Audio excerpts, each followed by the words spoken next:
Guys, स्वागत है आपका अपने यूट्यूब चैनल भविष्यान पे। तो भविष्यान पे आपका स्वागत है और आप जल्दी से जल्दी चैनल को सब्सक्राइब कर लीजिए, लाइक्स कर लीजिए, वीडियोस को शेयर भी कर दीजिए ताकि आपको और सारे अपडेट्स एजुकेशन के बारे में मिलता रहे। हमारा यूट्यूब चैनल भविष्यान मोटिवेशनल एंड आपको अलग अलग तरीके का वीडियोस देंगे एजुकेशन के बारे में। तो आज हम आपको बताने जा रहे हैं कि हमारे 2023 का 10वीं का 2023 हमारे 2023 10वीं का मैट्रिक बिहार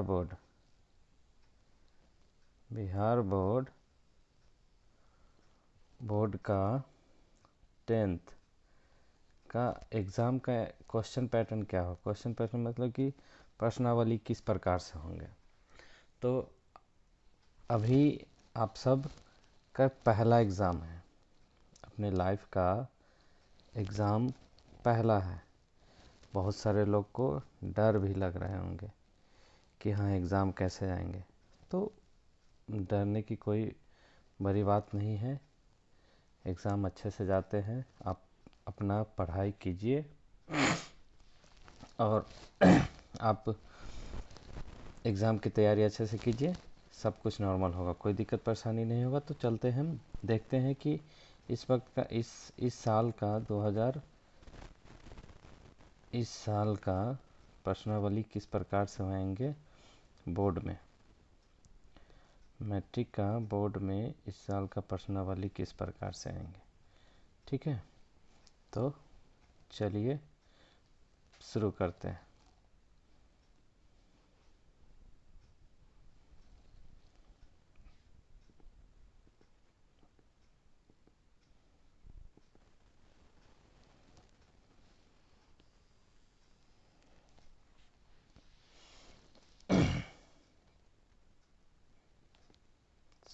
देखिए, अंग्रेजी आपका इंग्लिश पेपर, आपका तो कितने सारे सब्जेक्ट हैं। इंग्लिश होंगे, हिंदी होंगे, मैथ होगा,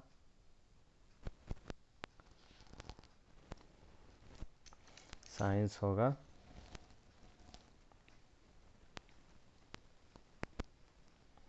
सोशल साइंस होगा, संस्कृत होगा, है ना।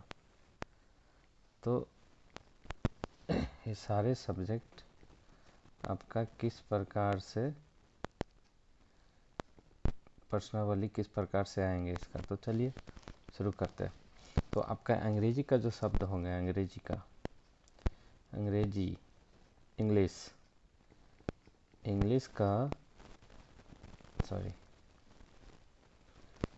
इंग्लिश का आपका होगा प्रश्न किस प्रकार से होंगे। इसमें कोई सब्जेक्टिव नहीं होगा, आपको चिंता करने की कोई ज़रूरत नहीं होगी। तो सारे ऑब्जेक्टिव क्वेश्चन होंगे, लेकिन इस बार क्या होगा कि आपको कुछ प्रश्न ज़्यादा दे दिए, जैसे 60 प्रश्न आपको दे दिए जाएंगे। इसमें से आपको सिर्फ 50 का जवाब देना है। कितने देंगे? 60। आपको जवाब हल कितने करने हैं? 50। तो आप इसी से अंदाज़ा लगा सकते हैं टोटल 120 नंबर का क्वेश्चन होगा। 120 का नहीं होगा, आपको टोटल 60 प्रश्न दिए जाएंगे और उसमें आपको 50 ही बनाना है। तो इस दो प्रकार से हो सकता है, एक टोटल 60 प्रश्न दे दिया जाएगा और आपको बनाना है उसमें से 50। दूसरा क्या होगा आपको?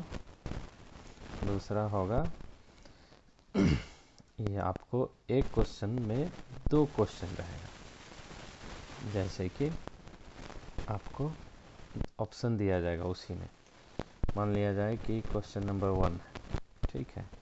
इसी में ए रहेगा और बी रहेगा। या तो आप ए को सॉल्व कीजिए या बी को सॉल्व कीजिए, इस प्रकार से भी आ सकते हैं।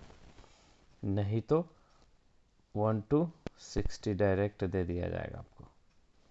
तो उसमें से कोई 50 प्रश्न ही आपको जवाब देना, उस पर लिखा हुआ रहेगा कि इन सभी सवाल जवाब में से किन्हीं 50 प्रश्नों का ही उत्तर दे, इंग्लिश में रहेगा। तो आप इस पर ध्यान दीजिएगा, ठीक है। तो दूसरा हो गया आपका गणित, है ना।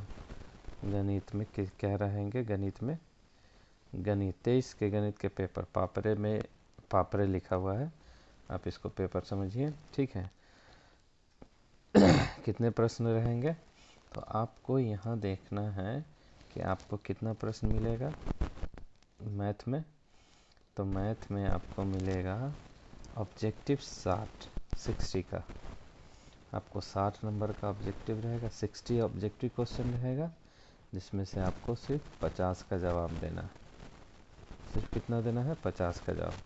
अति लघु उत्तरीय प्रश्न, अति लघु कम छोटा सा आंसर होगा उसका सॉल्यूशन, उस टाइप प्रकार के प्रश्न का 25 प्रश्न रहेंगे, उसमें से आपको मात्र 15 प्रश्न का जवाब देना है।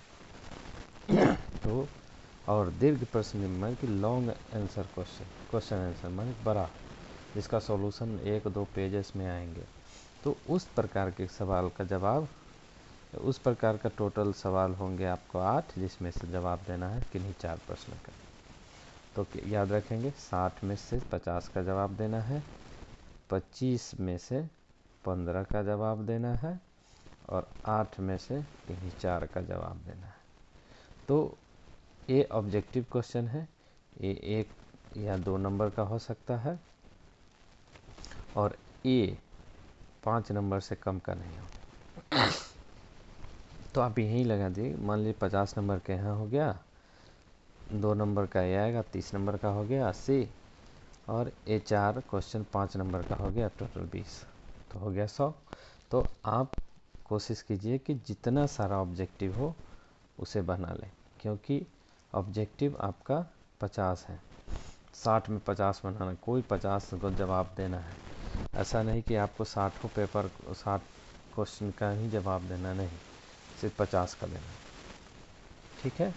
तो ये रहा आपका मैथ में कितना देना है, 60 ऑब्जेक्टिव रहेगा, जवाब देना है 50 का, 25 2 नंबर वाला रहेगा, देना है 15 का जवाब, ठीक है। और 8 क्वेश्चन रहेगा 5 नंबर का, देना कितना है, 4 का जवाब देना है। तो हो गया आपको टोटल 100 नंबर का हो गया। तो आपको ऑब्जेक्टिव पे ज़्यादा फोकस करना है, क्योंकि ऑब्जेक्टिव आपको 50 नंबर का होगा, ठीक है। चलिए दूसरा सब्जेक्ट पे, दूसरा सब्जेक्ट क्या है, विज्ञान है आपका, क्या है, विज्ञान है। तो विज्ञान में आप देख रहे होंगे कि यहाँ पे ऑब्जेक्टिव क्वेश्चन जो है टोटल कितना है, 48 क्वेश्चन है, कितना है, 48 क्वेश्चन। आपको 48 सवाल में से, ऑब्जेक्टिव 48 प्रश्न में से आपको कितना देना है जवाब, सिर्फ 40 प्रश्न का जवाब देना है। कितना प्रश्न का जवाब देना है, 40 प्रश्न का। तो इस बात का ध्यान रखिएगा, ऑब्जेक्टिव 48 का है, आपको सिर्फ 40 प्रश्न का जवाब देना है ना। फिर लघु उतरिए, ये आपका विज्ञान जो होंगे वो सिर्फ 70 नंबर का होगा। कितने नंबर का होगा, 70 नंबर का, क्योंकि आपका 30 नंबर का प्रैक्टिकल होगा और 70 नंबर का विज्ञान होगा, जिसमें 40 नंबर का आपका ऑब्जेक्टिव हो गया। फिर हो गया ये 12 दूना 24 नंबर का शॉर्ट आंसर क्वेश्चन हो गया, कम छोटा छोटा सॉल्यूशन होगा, और जिसका हल बहुत छोटे छोटे होगा। और 6 ऐसे सवाल होंगे, 6 ऐसे प्रश्न जिसमें 3 का जवाब देना है। ये हमको लगता है कितना हो गया, 40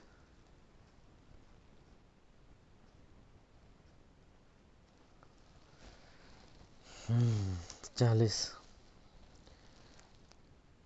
40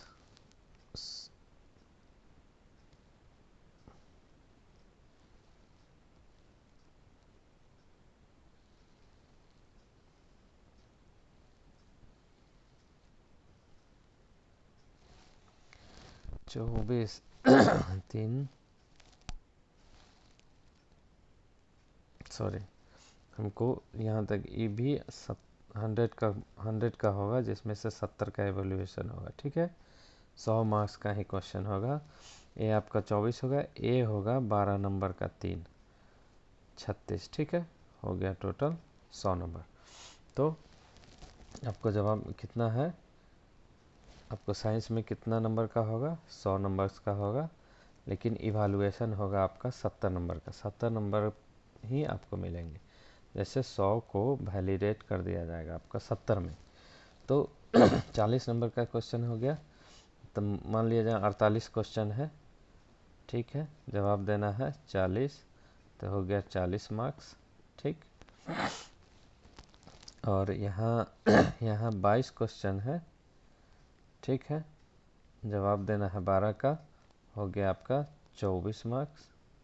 ठीक, यहाँ 6 क्वेश्चन है, जवाब देना है 3, ये 2 हो गया, 1 मार्क का हो गया, ये 12 मार्क का हो गया। ठीक है, हाँ ये 12 मार्क का हो गया। इसमें आपको देना है 36 नंबर मिलेगा। टोटल आपका 100 नंबर का होगा, लेकिन इसमें आपको इवैल्यूएशन करके 70 ही दिया जाएगा, और 30 नंबर जो होगा आपका प्रैक्टिकल का होगा। ठीक है, तो प्रैक्टिकल तो आप लोग जमा किए होंगे, तो आपको इतना याद रखना है कि 48 क्वेश्चन का जवाब हमको देना है 40 में, और 22 क्वेश्चन का प्रश्न जो रहेंगे उसका जवाब हमको 12 का ही देना। तो साइंस में 6 प्रश्न का जवाब जो दीर्घ उत्तरीय होगा, दीर्घ उत्तरीय मतलब उसका आंसर बहुत बड़ा बड़ा होगा, तो उसमें से सिर्फ 3 का ही जवाब देना। ठीक है, ये चीज़ क्लियर हो गया। तो चलते हैं अब अगला सब्जेक्ट पे। ठीक है, अगला सब्जेक्ट कौन सा है, सामाजिक विज्ञान। सामाजिक विज्ञान में आपका बहुत सारा सब्जेक्ट आता है, तो इसमें बहुत सारा पढ़ना भी पड़ता है। इसमें आपका बहुत सारा ज्योग्राफी हो जाएगा, इकोनॉमिक्स हो जाएगा, हिस्ट्री हो जाएगा, क्या क्या आते रहता है इसमें। तो इन सब सब्जेक्ट सामाजिक ज्ञान में भी उसी प्रकार से है जो आपका साइंस में था। ये भी 100 नंबर का होगा। ठीक है, 100 नंबर का ये भी होगा, जिसमें से 40 नंबर का आपको ऑब्जेक्टिव होगा। 12 दूना 24, 24 नंबर का आपका होगा 2 नंबर दीर्घ अति लघु उत्तरीय मतलब छोटा सवाल जवाब, और 4 नंबर का होगा जो कि 9 का होगा। 1 नंबर होगा 9 का, टोटल 36। तो कितना हो गया टोटल, तो 40 100। यहाँ भी आपको प्रैक्टिकल होंगे, ज्योग्राफी का प्रैक्टिकल होंगे ही। अगर नहीं हुए तो 100 नंबर का मार्क्स होगा, अगर आपका हुआ सब प्रैक्टिकल तो आपका 70 का ही एग्ज़ाम इवैल्यूएट होगा। तो अब हमें क्या देखना है, यहाँ ऑब्जेक्टिव कितना है 48, जवाब कितना का देना है 40 का। अति लघु उत्तरीय प्रश्न कितना है 23, जवाब कितने का देना है 12 का। दीर्घ उत्तरीय प्रश्न कितने हैं 8, जवाब देना है सिर्फ 4 का। तो इस बात का ध्यान देना है कि हमको कितने का जवाब देना है। तो सबसे ज़्यादा फोकस किस पे करेंगे, ऑब्जेक्टिव टाइप क्वेश्चन पे, 1 नंबर वाले क्वेश्चन पे सबसे ज़्यादा फोकस करेंगे, क्योंकि यही नंबर आपको पास कराएगा। ठीक है, 40 भी मान लिया जाए आपको 40 में 20 सही हो गया, 20 नंबर हो गया, 12 में आपका 5 सही हो गया, 10 नंबर हो गया, और 33 पे पास है। टोटल आपका इसमें कुछ ना कुछ लिखोगे। लेकिन हाँ, एक सजेशन हमेशा आप लोग को देंगे कि जो भी प्रश्न, जिस प्रश्न के बारे में आप थोड़ा बहुत भी जानते हैं, जो भी जानते हैं, आप उसमें पूरा लिख के आएंगे। कोई भी प्रश्न को, किसी भी प्रश्न का जगह खाली छोड़ के नहीं आएंगे। आप कुछ न कुछ उस बुक से रिलेटेड, जिस किताब सामाजिक विज्ञान से रिलेटेड जो भी आपको याद हो वो आपको लिखना है। लिखिएगा, आपको नंबर मिलेगा। ऐसा नहीं कि सामाजिक विज्ञान में विज्ञान का लिख दे और विज्ञान में सामाजिक ज्ञान का लिख दे, ऐसा नहीं होता है। आप सामाजिक विज्ञान का ही कोई उत्तर किसी भी सवाल का, मान लिया जाए आपको बताया जाए पर भारत का मानचित्र के बारे में बताए, आपको मानचित्र के बारे में नहीं पता है, बिहार के बारे में पता है, उत्तर प्रदेश के बारे में पता है, बंगाल के बारे में पता होगा, दिल्ली के बारे में पता होगा। बस इतना ही लिख दीजिए, आपको कुछ न कुछ नंबर आपको देंगे। नहीं लिखने से अच्छा है कुछ लिख कर आए, ताकि आपको 1 या 2 नंबर मिले। ठीक है, तो इस बात का ध्यान रखना है कि मुझे कितने सवाल जवाब करने हैं, कितने का जवाब देना है, ये आपको यहाँ पे क्लियर बता दिए हैं। ठीक है, तो इसमें आप ध्यान दीजिएगा, क्या देना है ध्यान, कि हमको कितना का जवाब देना है, 40 का देना है, 12 का देना है, 4 का देना है। ठीक है, इस 4 वाला प्रश्न में आप जरूर कुछ न कुछ लिखिएगा जो आपका सामाजिक विज्ञान से तात्पर्य रखता हो। ठीक है, कुछ न कुछ जरूर लिखना है जो सामाजिक विज्ञान का हो। ठीक है, तभी आपको कुछ न कुछ नंबर मिलेंगे। ऑब्जेक्टिव में आपको सिर्फ राइट आंसर ही लिखना पड़ेगा। आप इसको जो सवाल जानते हैं उसमें टिक मारिए, कोई नेगेटिव मार्किंग नहीं होगा। आपको यहाँ पे सोचने की टेंशन नहीं है, कोई ज़रूरत नहीं है, आप बना के आइए। ठीक है, बढ़ते हैं अगले सवाल सब्जेक्ट पे। अगला विषय क्या है? अगला विषय आपका हिंदी है। क्या है? हिंदी। हिंदी में आपको बता देते हैं, हिंदी में ठीक है, हिंदी में आपको ऑब्जेक्टिव 60 नंबर का होगा। ठीक है, ऑब्जेक्टिव जो होगा 60 नंबर का होगा। जवाब देना है कितने का? 50 नंबर का जवाब देना है। ठीक है, अति लघु उत्तरीय प्रश्न आपका 8 होंगे। जवाब कितने का देना है? 5 का।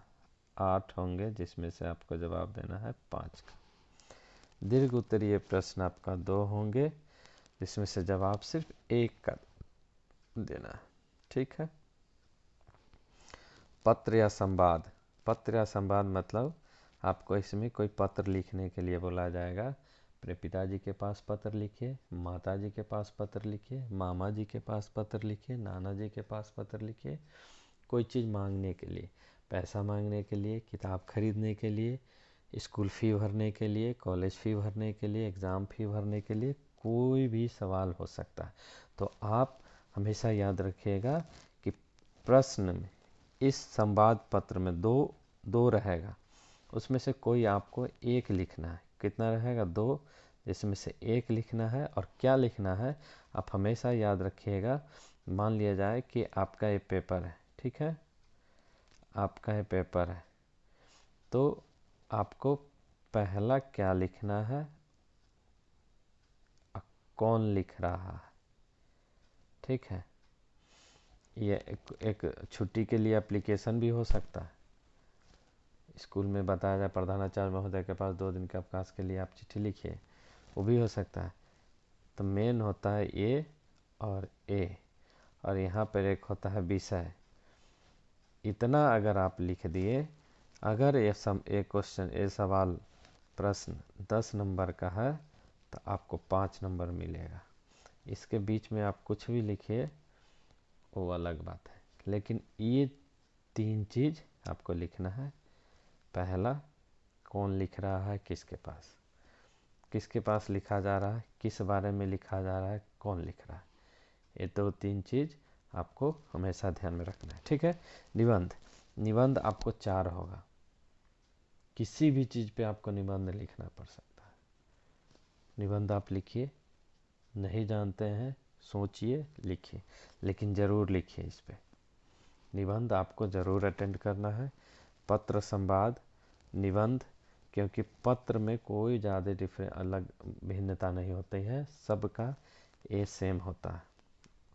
जो आपका ऊपर वाला भाग होता है सो, और नीचे वाला होता है, दोनों सेम होता है। बीच में इसमें जो लिखा हुआ होगा वही लिखना है। ठीक है, तो ए आप ज़रूर लिखिए, निबंध आप ज़रूर लिखिए। 2 गद्यांश रहेगा, तो गद्यांश में 2 सवाल रहेगा, आपको दोनों का जवाब देना है। ठीक है, आपका कितना रहेगा? 2 रहेगा और आपको दोनों का जवाब देना है। तो यहाँ पे हो गया आपका ऑब्जेक्टिव कितने रहेंगे 60, जवाब देना है 50 का। अति लघु उत्तरीय प्रश्न रहेंगे 8, जवाब देना है 5 का। दीर्घ उत्तरीय प्रश्न रहेंगे 2, जवाब देना है 1 का। पत्र या संवाद, पत्र या संवाद में आपको 2 दिया जाएगा, या तो प्रधानाचार्य महोदय के पास लिखिए, या तो पिताजी के पास लिखिए, या मामा जी के पास लिखिए, कोई 2 रहेगा, उसमें से आपको 1 लिखना पड़ेगा। निबंध, आप 10 ऐसा निबंध के बारे में पढ़ के जाइए, जैसे अभी हाल फिलहाल जो भी हो रहा है, चाहे आपकी किताब से ही रिलेटेड कोई निबंध हो, पढ़ के जाइए, चाहे जो आपको लगता है कि इम्पोर्टेंट है, आ सकता है, पूछा जा सकता है, तो आप पढ़ के जाइए, कुछ जानकारी रख के जाइए। तो ये आपको ज़रूर लिखना है, ये 2 तो मस्ट है, आपको लिखना ही लिखना है। ठीक है, आपका हिंदी हो गया। अब आगे बढ़ते हैं। आपका अगला पेपर क्या है? आपका संस्कृत। संस्कृत भी वही तरह से होगा, हिंदी लेखन भी होगा, हिंदी की तरह ही है, उसमें कोई अलग चीज़ नहीं है। जो आपको हिंदी में बताया गया है वो भी है संस्कृत में पढ़ाना है, लिखना है। यहाँ पे हम आपको बता रहे हैं कि यहाँ पे ऑब्जेक्टिव भी आपको 50-60 को दिया रहेगा, लिखना कितना है 50 का जवाब देना है। अति लघु उत्तरीय प्रश्न रहेंगे 13, जिसमें से आपको जवाब देना है 8। तो ये अति लघु उत्तरीय प्रश्न जो होंगे वो अति लघु उत्तरीय प्रश्न ये आपको दे दिया जाएगा, उसमें से आपको जवाब देना पड़ेगा। अनुवाद संस्कृत में दे दिया जाएगा, 1 रहेगा, उसको लिखना ही है। पत्र लेखन 1 रहेगा, ठीक है, आपको बनाना 1 है, इसमें कोई चॉइस नहीं है। निबंध 4 रहेंगे, आपको बनाना है 1। गद्यांश 2 रहेंगे, इसमें भी कोई चॉइस नहीं है, आपको दोनों बनाना पड़ेगा। तो आप हमेशा ए और ए आपका स्कोरिंग प्रश्न है, इसमें आप अच्छा सा नंबर ला सकते हैं कि निबंध, ये 3 यहाँ से 3 में आप अच्छे से ला सकते हैं, अगर आप अच्छे से पढ़े होंगे तो। नहीं तो आप इस तीनों पे फोकस कीजिए, ठीक है। तो आपको कितना मिल गया? 60 में से आपको 50 नंबर का जवाब 50 का जवाब देना है, 15 में से 8 का जवाब देना है, 1 में से 1 जवाब देना है, 4 में से 1 का जवाब देना है, 2 में से 2 का जवाब देना है। तो ये हो गया आपका पैटर्न कि आप इस बार मैट्रिक का एग्ज़ाम देने जाएंगे अपना 10वीं बोर्ड का, तो आप किस प्रकार से लिखेंगे, ठीक है, कहाँ लिखेंगे उसका किसका जवाब कितना का देना है। ऐसा नहीं कि 60 आ गया तो 60 का जवाब देना है, कोई 50 सही हो जाएगा, ऐसा कुछ भी नहीं है। आपको सिर्फ 50 का ही जवाब देना है, क्योंकि आपके पास क्वेश्चन रहेंगे 60, आपको भरना ही होगा 50 ही, उससे ज़्यादा नहीं करना है। अगर आप कीजिएगा तो इसका खामियाजा आपको भुगतना पड़ेगा। तो हमने पूरा देख लिया, क्या क्या देखा, संस्कृत हिंदी देख लिया, संस्कृत आपका 1 पेपर हो गया, हिंदी दूसरा पेपर हो गया, सामाजिक तीसरा पेपर हो गया, विज्ञान चौथा पेपर हो गया, गणित 5वां पेपर हो गया, ऑप्शनल में आपका 1 अंग्रेजी हो गया। तो अंग्रेजी में कुछ नहीं है, आपको 60 को ऑब्जेक्टिव रहेगा, आपको 60 का 60 जवाब देना पड़ेगा, ठीक है। अंग्रेजी में 60 ऑब्जेक्टिव रहेगा, 60 का जवाब देना पड़ेगा। तो आपको अंग्रेजी में 60 रहेंगे, 50 का जवाब देना पड़ेगा। तो इस चीज़ को आप ध्यान में रखिए। और यह 60 किस प्रकार से होंगे? ये ऑब्जेक्टिव होंगे, और ऑब्जेक्टिव में या तो 1 to 1 और बाय और करके पूछा जाएगा, या साथ में ही पूछा जाएगा। बता दें किसी 50 प्रश्न का जवाब दीजिए, आपको देना पड़ेगा, ठीक है। तो ये आप हो गया। और एक और सजेशन आपके लिए, क्योंकि आप नए हैं तो आपको एक सजेशन सुझाव देना चाहते हैं। सुझाव यह है कि आप एग्ज़ाम हॉल में जैसे ही एग्ज़ाम सेंटर पहुँचे, रिलैक्स होकर पहुँचे, कोई डरने की बात नहीं है, क्योंकि ये एग्ज़ाम बहुत इजी होगा, आपका स्कूल एग्ज़ाम से भी बहुत आसान होगा। स्कूल में जितना आप टफ एग्ज़ाम दिए हो उससे भी इजी क्वेश्चन एग्ज़ाम होगा। दूसरी बात, किसी भी प्रश्न को छोड़ना नहीं, प्रश्न को छोड़ना नहीं, सारे प्रश्न का जवाब लिखना है। आप पढ़े होंगे, जो भी पढ़े होंगे उस सब्जेक्ट से, उस विषय में आप वहाँ पे लिखेंगे। पहले जो एग्ज़ाम लिखने का तरीका हम बता देते हैं। क्या होता है, पहले आपको क्वेश्चन मिलेगा, आप क्वेश्चन लेंगे, क्वेश्चन देखेंगे, क्वेश्चन समझेंगे क्या है नहीं है, फिर उसके बाद आपको आइडिया आ जाएगा कि हमको कौन सा क्वेश्चन, कौन सा प्रश्न का जवाब आता है। जो प्रश्न का जवाब आपको अच्छे से आता है उसे पहले लिखेंगे। जिस प्रश्न में हमको थोड़ा सा डाउट है कि हाँ ये होगा या नहीं होगा, उसको बाद में लिखेंगे। और जिस प्रश्न को आप नहीं जानते हैं उसमें भी आप कुछ ना कुछ लिखेंगे, तो उसको लास्ट में लिखेंगे। सोच सोच के लिखना है, इसलिए उसको लास्ट में लिखना है। जो आप जानते हैं अच्छे तरीके से उसको पहले बना लीजिए। ये मेरा सुझाव है, यही एग्ज़ाम का पैटर्न है। पहला जिसको जानता हूँ उसको लिखूँगा, दूसरा जिसमें हमको शक है उसको लिखूँगा, तीसरा हमको नहीं आता उसको लिखूँगा, क्योंकि बाद में अगर वो छूट भी जाता है तो आपको अफसोस नहीं रहेगा। ठीक है, तो आप इस तरह से एग्ज़ाम दीजिए और भविष्यान चैनल की तरफ से आप सबको एग्ज़ाम की अच्छे से तैयारी कीजिए, मनोकामना आप लोगों का पूर्ण हो। अच्छे से पढ़िए, पढ़ाई कीजिए, और आज से आने वाले दिनों तक आपको अलग अलग तरीक़ा से आपको बताएंगे कि कैसे एग्ज़ाम देना है। मॉडल क्वेश्चन पेपर आपका आएगा तो हम मॉडल क्वेश्चन पेपर आपको करवाएंगे, कौन सा ऑब्जेक्टिव का क्या आंसर होगा, कैसे टिक मारना है, किस प्रकार से आंसर देना है, तो हम आपको समझाएंगे। तब तक के लिए धन्यवाद, और चैनल को सब्सक्राइब कर लीजिए, वीडियो को लाइक और शेयर कर दीजिए, ताकि आपका मेरा आने वाला वीडियोस नोटिफिकेशन के द्वारा मिले। तब आप घंटी का बटन दबा लीजिए। टन। Thank you.